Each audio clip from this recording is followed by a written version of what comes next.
टिके तांकरी कथा को मानिकी चलिबार जो प्रचेष्टा तारी भितर जो आनंद से आनंद आपण मानक भितर मु टिके मात्र परिवेशन करी। हरकृष्ण भाई लास्ट को कहते प्रमोद भाई मध्य से कथा शेष को रखीगले मुझे कथार आरंभ करी। ये आपण मैंने बहुत ज्ञानी गुणी पंडित लोक अच्छा बहु वर्षियान कर्मी ऋतिक गुरु भाई अच्छा माँ मान अच्छा से कहते जे तुम्हें जेते पाप करी था गोहत्या करी था ब्रह्मत्या करी था भ्रूणहत्या करी था स्त्री हत्या करी था जेते महापातक करी था ना कहीं मो पाखक चली आस मु सबू धोईदेवी तुमको से अमृत राज्य में पहुंची देवी तुमको जो नाम देची जो बीज मंत्र देची से मंत्र ही तुमको मुक्तिर बाट देखिए। आज यही नाम रो ना रे आपण मान देखिबे सबु जगार नाम संकीर्तन सत्संग विभिन्न प्रकार भजन कीर्तन सबु जगार चली विशेष करी ए नाम उपरे बेसी जोर दिया जाए। शास्त्र में मध्य से कथा कहा जाए प्रत्येक ध्यात विष्णु त्रेतयां जदतो मखई द्वापरे द्वापरे परिचर्यायां कलौ तद्धरि कीर्तना। सत्य जुगरे कृत जुगरे ध्यान करिवार कथा कहुए त्रेतया जुगरे तपस्या करिवार कथा कहुए द्वापर जुगरे परिचर्यार कथा कहुए आ कली रे नाम संकीर्तन कथा कहुए नाम कथा कहुए किंतु यही नाम को नहीं आम भीतर जो जो भावना रही जे आम जिते पाप करिथिबा जहा करिथिबा ए हरिनाम करदेले सब पाप नष्ट हो आम गोटे सुविधा मिलगला।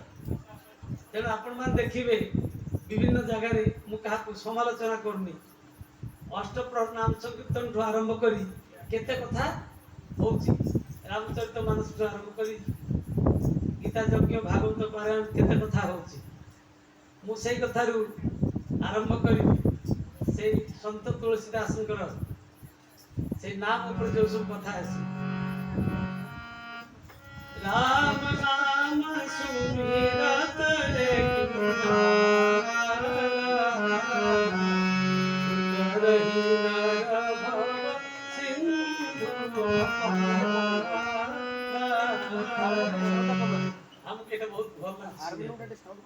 राम नाम सुमिरत एक बार उत्तर ही नर भव सिंधु अपार थरे राम नाम नेले ए भवरूपक सिंधु को मनीष पारे पड़ेगा।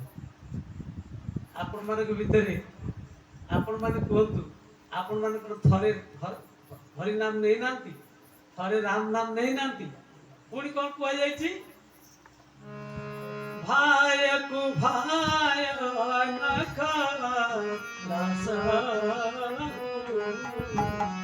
नाम जपत मंगल दिशि भाव कुभाय अनख अलस हो नाम जपत मंगल दिशि दस हो भावे हो उभावे हो कि शत्रुतार हो कि आलस्य भी हो जे थरे हरि नाम नेला जे थरे राम नाम नेला से मुक्ति पाई से उद्धार है जो एते कथा कुआ जाउ टाणु नै ताले अवदान कोन अब आमार कोन थरे हरि नाम नैनु से थरे नाम कथा सुनु हरि नाम केमिति हम नैचु थरे कथा कुआ जायछि हमर जते जन्म हेछि आमे अनंत जन्म हमर हेलानी पुणी अनंत जन्म मध्य हबो ता भितरे गोटे जन्म रे जदि थरे आमे हरि नाम करिबा ताले अनंत जन्म धरी अनंत बार आमे हरि नाम करिचे आम तो मुक्ति आम तो कहीं कल्याण है आम तो कहीं मंगल है ଯଦି ମଙ୍ଗଳ ହେଇଥାନ୍ତା ଆମେ ଜନ୍ମ ନେଇଥାନ୍ତୁ? ମଙ୍ଗଳ ତ ହେଇନି। ପୁଣି କୁହାଯାଇଛି ଆପଣ ଏ ନାମ କେମିତି କରିବେ? ସେ ନାମଟା କେମିତି? ଆପଣ ବର୍ଣ୍ଣମାଳାରେ ଯେତେ ବର୍ଣ୍ଣ ଦେଖୁଛନ୍ତି, ପ୍ରତିଦିନ ଆମେ ଯାହା କଥାବାର୍ତ୍ତା ହଉଛେ, ଯୋଉ ଶବ୍ଦ ଉଚ୍ଚାରଣ କରୁଛେ, ସବୁଗୁଡା କହୁଛି ସେ ଭଗବାନଙ୍କ ନାମ। କମ୍ ବ୍ରହ୍ମଂ, ବେଦରେ କୁହାଯାଇଛି କମ୍ ବ୍ରହ୍ମଂ ଖମ୍ ବ୍ରହ୍ମଂ ଯଦୈବକମ୍ ତଦୈବକମ୍, ଅକାର ବାସୁଦେବ ଉକାର ଶଙ୍କରଜୀ। ଯେ କ କୁହନ୍ତୁ, ଖ କୁହନ୍ତୁ, ମାନେ ଅ କୁହନ୍ତୁ, ଇ କୁହନ୍ତୁ, ଉ କୁହନ୍ତୁ, ସବୁଗୁଡାକ ଶ୍ରୀ ଭଗବାନଙ୍କର ନାମ। ତାହେଲେ ସମସ୍ତେ ତ ଆମେ ସବୁଦିନ ଯେକୌଣସି ଗୋଟେ ଅକ୍ଷର କଥାବାର୍ତ୍ତା ହଉଛେ, ସେଇ ଅକ୍ଷର ଉଚ୍ଚାରଣ କରୁଛେ, ତାହେଲେ ଆମେ ଭଗବାନଙ୍କର ନାମ ବି ନଉଛେ। କାହିଁ ଆମର ତ ଉଦ୍ଧାର ହଉନି? ଆମର ତ କାହିଁ ମୁକ୍ତି ହଉନି? ଏଇଠି ପ୍ରଶ୍ନ ଉଠୁଛି। ପୁଣି ଏମିତି ବି କୁହାଯାଇଛି, ବୁଝୁ ନ ବୁଝୁ ପଢ ଗୀତା, ରୁଚୁ ନ ରୁଚୁ ଖା ପିତା। ବୁଝନ୍ତୁ ନ ବୁଝନ୍ତୁ ଗୀତା ଅଧ୍ୟାୟ ଲେଖା ପଢୁଥିବେ, ରୁଚୁ ନ ରୁଚୁ ପିତା ଟିକେ ଟିକେ ଖାଉଥିବେ। ପୁଣି କଣ କୁହାଯାଇଛି? ଆପଣ ଅନ୍ଧାର ଖାଇଲେ ଗୁଡ଼, ଆଲୁଏ ଆଲୁଅରେ ଖାଇଲେ ବି ଗୁଡ଼। ଆପଣ ଅନ୍ଧାର ଗୁଡ଼ ଖାଇଲେ ମିଠା ଲାଗିବ, ଆଲୁଅରେ ଗୁଡ଼ ଖାଇଲେ ବି ମିଠା ଲାଗିବ। ସେମିତି ଆପଣ ଜାଣିକିରି ହରି ନାମ ନିଅନ୍ତୁ, କୃଷ୍ଣ ନାମ ନିଅନ୍ତୁ, କି ରାମ ନାମ ନିଅନ୍ତୁ, ଯୋଉ ଫଳ ହବ, ଅଜାଣତରେ ନେଲେ ମଧ୍ୟ ସେଇ ଏକା ଫଳ ହବ। ପୁଣି ଉଦାହରଣ ଦିଆଯାଇଛି, ଆପଣ ଜାଣିକିରି ନିଆଁରେ ହାତ ପଡାନ୍ତୁ, ନିଆଁରେ ହାତ ପୁରାନ୍ତୁ, ଆପଣଙ୍କ ହାତ ପୋଡିବ। ଅଜାଣତରେ ନିଆଁକୁ ହାତ ପୋଡିଲେ ବି ହାତ ପୋଡିବ। ଜାଣିକିରି କଣ୍ଟାରେ ଗୋଡ ପଡିବ, ଫୁଟିବ, ରକ୍ତ ବାହାରିବ। ଅଜାଣତରେ ବି ଗୋଡ ପଡିବ, ଫୁଟିବ, ରକ୍ତ ବାହାରିବ। ଆପଣ ଜାଣିକିରି ବିଷ ଖାଆନ୍ତୁ, ମରିବେ। ଅଜାଣତରେ ବିଷ ଖାଆନ୍ତୁ, ମରିବେ। ଆପଣ ଜାଣିକିରି ଅମୃତ ପିଅନ୍ତୁ, ବଞ୍ଚିବେ, ଅମର ହେବେ। ଅଜାଣତରେ ଅମୃତ ପିଇଲେ ବି ଅମର ହେବେ। ତାହେଲେ ये ଯେତେ କଥା ମୁଁ କହିଲି ସବୁ ତ ଆମେ କରୁଛୁ, ତାହେଲେ ଆମକୁ କାହିଁ ମୁକ୍ତି ହଉନି? ଏପର୍ଯ୍ୟନ୍ତ ବି ଆମେ କିଏ 50 ବର୍ଷ, କିଏ 60 ବର୍ଷ, କିଏ 5 ବର୍ଷ, କିଏ 10 ବର୍ଷ, କିଏ ଆମେ ସବୁ ଦୀକ୍ଷା ନେଲାଳୁ ଆମେ ମଧ୍ୟ ନାମ ଧ୍ୟାନ କରୁଛୁ। ପ୍ରତିଦିନ ଆମେ ନାମ କରୁଛୁ, 24 ଘଣ୍ଟା ବି ନାମ ଜପର କଥା କୁହାଯାଇଛି, ଯେତିକି ଦେବତା କହିଛନ୍ତି ଆମେ ମଧ୍ୟ ଜପ କରୁଛୁ। କାହିଁ ଆମର ତ ଉଦ୍ଧାର ହଉନି? ଆମର ତ କେହି କଲ୍ୟାଣ ହଉନି, ଆମର ତ କେହି ମଙ୍ଗଳ ହଉନି। ୟା ଦେହରେ ରହସ୍ୟ କଣ? ସେ କଥାଟା କହିବି। ୟା ଦେହରେ ରହସ୍ୟ କଣ? ଠାକୁର ମଧ୍ୟ ସେ କଥା କହିଛନ୍ତି, ନାମ ଏବଂ ନାମୀ ଅଭିନ୍ନ। ନାମ ଯିଏ, ନାମୀ ବି ସିଏ। ଆପଣ ନାମ କରୁଛନ୍ତି ମାନେ ସେ ନାମ ଭିତରେ ନାମୀ ପୁରୁଷ 100% ଆପଣଙ୍କ ପାଖରେ ଅଛନ୍ତି। ତାହେଲେ ନାମରେ ତ ଠାକୁର ଅଛନ୍ତି। ହରେ ନାମ ঐବ କେବଳମ୍ କଳଉ ନାସ୍ତୈବ ଗତି। ଯେତେ ପ୍ରକାର କଳୁଷ ଅଛି ଏ ହରି ନାମରେ ସବୁ ଚାଲିଯିବ। ଏଇଠି ବର୍ତ୍ତମାନ ପ୍ରଶ୍ନ ହଉଛି ଯେ ଯୋଉ ହରି ନାମ କରୁଛନ୍ତି, ରାଧା ନାମ କରୁଛନ୍ତି, କୃଷ୍ଣ ନାମ କରୁଛନ୍ତି, କି ରାମ ନାମ କରୁଛନ୍ତି, ଏଇଟା କେମିତି କରୁଛନ୍ତି? ଏ ନାମଟା ଏ ଜିଭରେ କରୁଛନ୍ତି ତ? ଆମେ ଜିଭରେ ଉଚ୍ଚାରଣ କରୁଛେ ତ? ଏ ନାମଟା ଜିଭରେ କରୁଛେ? ତାହେଲେ ଯଦି ଜଣେ ଜହର ଖାଇବ, ବିଷ ଖାଇବ, ସେ ବିଷଟା ଯେ ପର୍ଯ୍ୟନ୍ତ ଆପଣଙ୍କର ଭିତରକୁ ନ ଯାଇଛି ସେ ମଣିଷକୁ ମାରିବ। ଅମୃତଟା ଯେ ପର୍ଯ୍ୟନ୍ତ ଭିତରକୁ ନ ଯାଇଛି ସେ ଅମର ହବ। ନିଆଁଟା ଯେ ପର୍ଯ୍ୟନ୍ତ ଶରୀର ସଂସ୍ପର୍ଶରେ ନ ଆସିଛି ଶରୀରକୁ ସେ ପୋଡ଼ି ପାରିବ ନା। ତାହେଲେ ନାମଟା କେମିତି ହବ? ନାମଟା କୋଉଠି ଅଛି କି? ନାମଟା କୋଉଠି କଲେ ହବ? ଏ ଜିଭରେ କଲେ ହବ ନା ଆଖିରେ ଦେଖିଲେ ହବ ନା କାନରେ ଶୁଣିଲେ ହବ ନା ଆଉ କଣ ସତ୍ସଙ୍ଗ କଲେ ହବ? ଏ ନାମଟା କେମିତି ହବ? ନାମଟା କୋଉଠି କରାଯାଏ? ଶାସ୍ତ୍ରରେ କୁହାଯାଇଛି ମନନାଥ ତ୍ରାୟତେ ଇତି ମନ୍ତ୍ର। ଯାହା ମନକୁ ତ୍ରାଣ କରେ। ତାହେଲେ ପାପଟା କୋଉଠି ଅଛି? ପାପଟା ଆଖିରେ ନାହିଁ, ପାପଟା ନାକରେ ନାହିଁ, ପାପଟା କାନରେ ନାହିଁ, ପାପଟା ପାଟିରେ ନାହିଁ, ପାପଟା ଜିଭରେ ନାହିଁ। ତାହେଲେ ନାମ କଲେ ସବୁ ଯିବ କେମିତି? ତାହେଲେ ପାପଟା କୋଉଠି ଅଛି? ପାପଟା ଅଛି ମନରେ। ସେଥିପାଇଁ ଗାଁ ଗହଳିରେ କହନ୍ତି ମନ ଜାଣେ ପାପ, ମା ଜାଣେ ବାପ। ମନ ଜାଣେ ପାପ। এই ପାପଟା ଆମ ମନ ଭିତରେ ଅଛି। এই ମନ ଭିତର ଅଳିଆକୁ ସଫା କରିବାକୁ ପଡିବ। ସେଥିପାଇଁ ଯୋଉ କଥା କହୁଥିଲେ ରମେଶ ଭାଇ ଜୀବନରେ ଗୁରୁ ଗ୍ରହଣ କରିବାକୁ ପଡ଼ିବ। ଆଉ ସେ ଗୁରୁ ବିପାକ ପଥେ ହାତ ଧରି ଦିଏ, ଚାଲିବା କାଇଦା ଜଣାଇ ଦିଏ, ତାଙ୍କୁ ହିଁ ଜାଣିବ ଗୁରୁ ବୋଲି, ଅଭୟ ପଥେ ସେ ଚାଲିବ।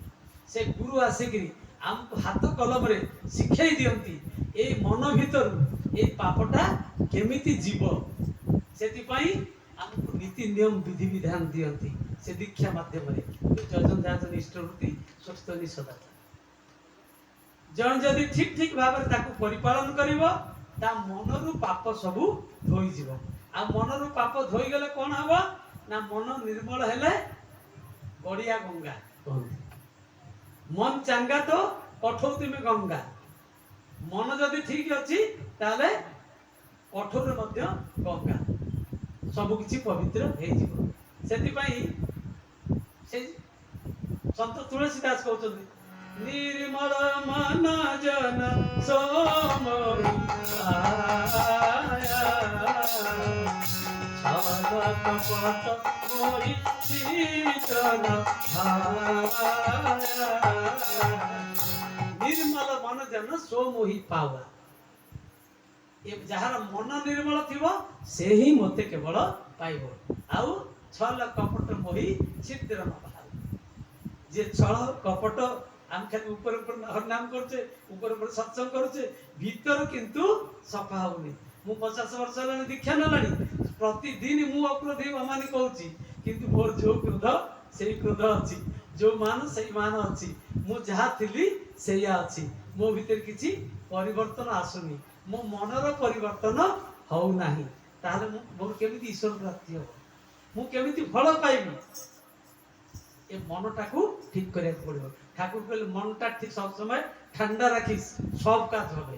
এই মন দেখি সবু কিছু হব।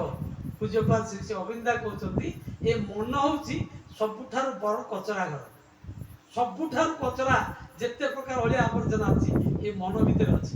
ଏ ମନଟାକୁ ପରିଷ୍କାର କରିବାକୁ ପଡ଼ିବ। ସେଥିପାଇଁ ଠାକୁର এই ମନ୍ତ୍ର ଦେଲେ ମନନାଥ ତ୍ରାୟତି ଇତି ମନ୍ତ୍ର। ଆଉ ପୁଣି এই ମନ୍ତ୍ରଟା ଜପ କରିବାକୁ ହବ କେମିତି? ନାମ କେମିତି କରିବାକୁ ହବ ନା ନାମ ଏବଂ ନାମୀ ଅଭିନ୍ନ। ନାମର ମାହାତ୍ମ୍ୟ ବିଷୟରେ ଆମେ ଯଦି ନ ଜାଣିବା, ନାମୀ ପୁରୁଷଙ୍କ ବିଷୟରେ ଯଦି ନ ଜାଣିବା, ନାମୀଙ୍କ ପ୍ରତି ଆମର ଯଦି ଅନୁରାଗ ଶ୍ରଦ୍ଧା ଭକ୍ତି ଭଲ ପାଇବା ସୃଷ୍ଟି ନ ହେବ ତାହେଲେ ମଧ୍ୟ ନାମ କିଛି କାମ କରିବ ନାହିଁ। କେମିତି? ଗୋଟିଏ ଛୋଟିଆ ଉଦାହରଣ ଦେଇ ଶେଷ କରିବି। ଯେମିତି ଆପଣମାନେ ସମସ୍ତେ ବ୍ୟାଙ୍କରେ ଆଜିକାଲି ତ ମୋଦି ସରକାର କରିଦେଲେ ସମସ୍ତଙ୍କର ଖାତା ଖୋଲିଗଲାଣି। ଆଉ ସମସ୍ତଙ୍କ ପାଖରେ ଗୋଟେ ଗୋଟେ ଚେକ୍ ବହି ଥିବ। ସେ ଚେକ୍ ବହିରେ ଦେଖିବେ, ଧରନ୍ତୁ ଆମର ଏଠି ବର୍ତ୍ତମାନ ତାରିଣୀଙ୍କର ମନ୍ଦିର ହେଲା, ଏଠି ଯଜ୍ଞାନୁଷ୍ଠାନ ହବ, ଏଠି ଉତ୍ସବ ହବ, ଅନୁଷ୍ଠାନ ହବ 3 ଦିନ ଧରି।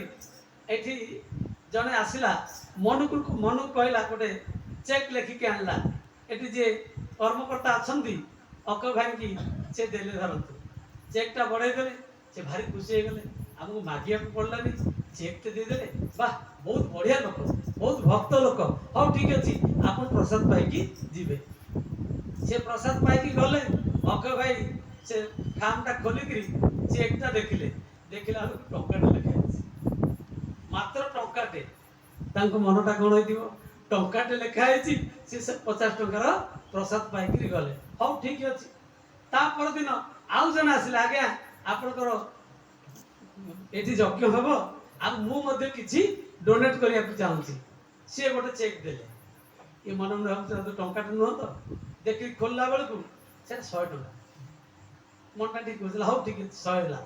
ତାପରେ ତା ପରଦିନ ଆଉ ଜଣେ ଆସିଲେ, ସିଏ ମଧ୍ୟ ଗୋଟେ ଚେକ୍ ଦେଲେ, କହିଲେ ଆଜ୍ଞା ମୁଁ ବି କିଛି ଦେବାକୁ ଚାହୁଁଛି, ଆପଣ ଯଜ୍ଞରେ ଖର୍ଚ୍ଚ କରିବେ। ହଉ ଠିକ୍ ଅଛି, ଏ ତ 100 ନୁହଁ। ମନେ ମନେ ଭାବୁଛନ୍ତି ଏଇଟା 100 କି? ଦେଖିଲା ବେଳକୁ ନା, ଏଇଟା 100 ନୁହଁ, ଏଇଟା 10,000। 10,000 ଗୋଟେ ଚେକ୍ ଦେଇଛନ୍ତି। ଭାରି ଖୁସି ହେଇଗଲେ। ତାର ଆଉ 2-3 ଦିନ ପରେ ଆଉ ଜଣେ ଆସିଲେ, କହିଲେ ଆଜ୍ଞା ମୁଁ ବି କିଛି ଦାନ କରିବି। ହଉ ଦିଅନ୍ତୁ। ଦେଖିଲା ବେଳକୁ ଚେକ୍ଟା ଦେଲେ, ସେ ଚେକ୍ଟା ଖୋଲିକି ଦେଖିଲା ବେଳକୁ ତା ଦେହରେ 10 ଲକ୍ଷ ଟଙ୍କା ଲେଖା ଅଛି। ଭାରି ଖୁସି ହେଇଗଲେ। ଆପଣମାନେ ଚିନ୍ତା କରନ୍ତୁ, ସେ ଏକା କାଗଜ, ଏକା ସିଗ୍ନେଚର, ଏକା ବ୍ୟାଙ୍କ, କିନ୍ତୁ ତା ଭିତରେ ପ୍ରଭେଦ ରହିଲା। ଟଙ୍କେ 100 ଟଙ୍କା, 10,000, 10 ଲକ୍ଷ ତା ଭିତରେ ପ୍ରଭେଦ ରହିଲା। ଅର୍ଥାତ୍ तार मूल्य बढ़ी बढ़ी चलला ठीक से बड़ी भावरे से मूल्य आम जे पर्यंत बुझीनु जमी 10 लाख टंकार चेक रो मूल्यटा बहुत किंतु टंकाटा जो लिखाई तार मूल्य एते नुहे सेमती मूल्यटा बुझीबाक हबो नाम रो महात्म्य कोन नाम रो मूल्य कोन एवं नामी पुरुषंकर मूल्य कोन सेतिकी गुरुत्व देकिरी जदि आमे नाम करू ताहले से नाम ही हमको रक्षा करी आम समस्ते दीक्षा नहींचे से नाम ग्रहण करिचे किंतु से मूल्य जानिबा दरकार श्री श्री ठाकुर को पाखु ठाकुर जन को गोटे दंड देइथिले हमर गोपाल दादी दंड धरिचंती गोटे दंड देइथिले से दंडटा केते बड़ जानिचंती ताको उच्चता ठार आहुर अधिक से दंडटा देइचंती दंडटा ठाकुर तो कहचंती गोपाल दास बड़ आंत तांत आन करनु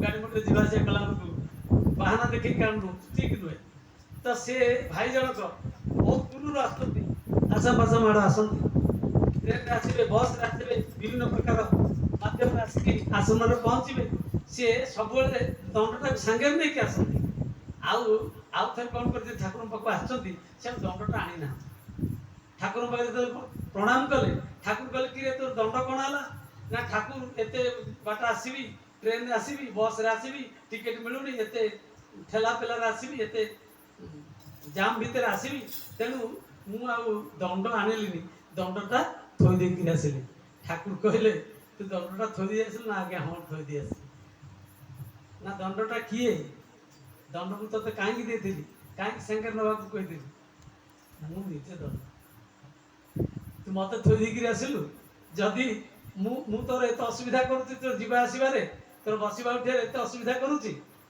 माने दंडर गुरुत्वटा से बुझिले नाही जाय देला लाल बहादुर शास्त्री कर तास्केंड गले ललित शास्त्री आउ दंड नै कि जीवा पे ठाकुर कहि देले से थर जायचंती दंड नै नांती कि ललित शास्त्री की नै नांती जाहला आपण माने जानि ए गुरुत्वटा हम जेते बेले अनुभव करिबा सेते बेले नाम ऑटोमेटिकली हबो एवं नाम रो फल मध्य हम सेही बडी भाबे पाइबा सुनास एक बारी बोलो बोलो बोले राधा एक बारी बोलो बोलो बोले राधा राम गाई मुखे रहिबो सुखे सुखे बोले प्राणाराम गाई मुखे रहिबो सुखे सुखे बोले प्राणाराम एक बारी बोलो बोलो बोलो रे राधा एक बारी बोलो बोलो बोलो रे राधा विपद आपद आदि इत्यादि भोगे मनीष निरवधि विपद आपद आदि इत्यादि भोगे मनीष निरवधि नाम दे तारो महौषधि नाम दे तारो महौषधि भवर पर परिता भवर पर परिता एक बारी बोलो बोलो रे राधा एक बारी बोलो बोलो रे राधा शेषरे छड़ार गान करिया पे परिष्ठ भाई कहते से छड़ार गान गोटे जोड़ी करके कथा शेष करी जुग